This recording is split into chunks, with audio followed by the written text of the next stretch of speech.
Скопје денеска одбележува 81 година од ослободувањето во Втората светска војна. Делегации од институции и организации одаваат почит и положуваат цвеќе на партизанските гробишта во Бутел, на алејата на заслужни граѓани и на споменикот Ослободители на Скопје на платото пред владината зграда. Настанот од утрово го следи колешката Ивана Соколович Најдова. Ја имаме во овие вести во живо. Ивана, што е програмата за денеска, што се случи досега, што очекуваме до крајот на денот?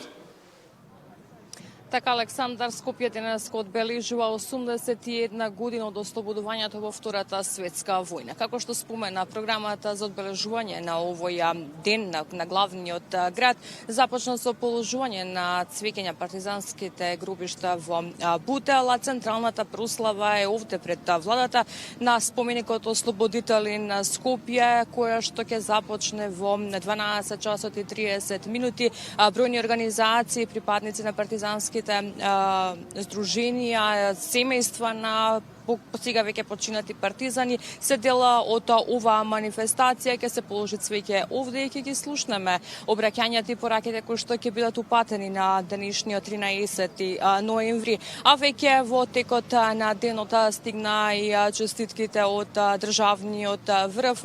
Премиерот Мицкоски на социјалните мрежи веќе сподели негова порака во која што го честита 13 ноември, велики дека нека духот на единството, достоинството, љубовта кон градот не води и понатаму да го чуваме и градиме Скопје како место на мир, култура и заедништво.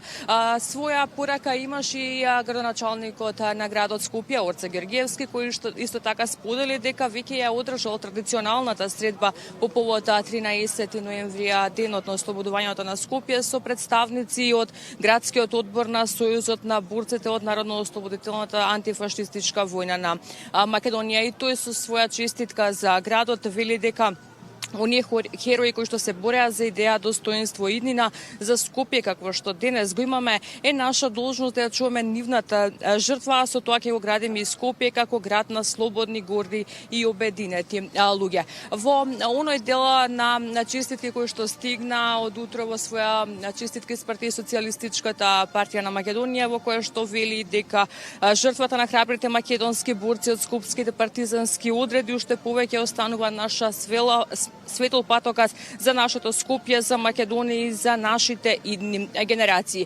Како дел од чествувањето на 13 ноември предвидено и доделување на наградата 13 ноември, како која што е стандард за секоја година, а екипата на носител од утрово прошета по главниот град. Разговаравме со дел од повозрастните граѓани кои што се сеќаваат на приказните кои што ги слушале за слободно Скопје и велат дека денеска градот живее во полник и овие приказни кои што досега ги имале за себе веќе ги пренесуваат за идните генерации. Да слушнеме што 13 ноември представува за скопјани. Па јас сум стар скопјанец по фамилија, можеби 200-300 години, многу ми значи овој ден. Излеговме малце да видиме, прекрасна работа е направена во центарот, нели? И сами сте сведоци на сето тоа, значи на добро иде работа. Мојот татко учествуваше во еден од баталјоните што го ослободувале Скопје. Иначе бугарин по потекло. Учествуваше во тие партизански одреди што го ослободуваа Скопје. Ја мислам дека подобро се живеело тогаш него сега. Имало мала, имало дружба, имало се, сега секој гледа сам за себе. Ви се допаѓа како Скопје денеска?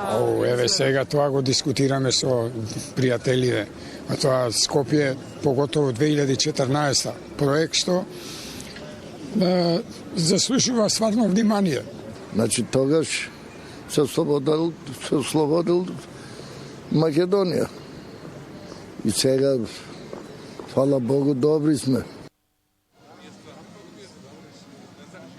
Да, ова беа дел од пораките кои што скопјани ги упатија по повод 13 ноември, нивните сеќавања околу овој ден, а инаку на 13 септември од оној историски аспект пред 81 година борците од 42-та и 50-та дивизија на Народно-ослободителната македонска војска и 16-та македонска бригада го ослободија Скопје од фашистичка окупација. Според оние бројки кои што ги споделуваат историчарите во борбите против антифашистичките окупатори, според проценките во Македонија загинале 33.000 луѓе, вклучувајќи и преку 7.000 македонски евреи кои што биле депортирани во Треблинка. Александар, како што споменав, на програма за чествување на 13 ноември, денот на ослободувањето на Скопје, продолжува со оваа централна манифестација овде пред владата на споменикот Ослободители на Скопје. Што ќе бидат испратени пораки и како граѓаните и оттука гледаат на денешниот ден, пренесуваме целосна слика во вестите во 16 часот.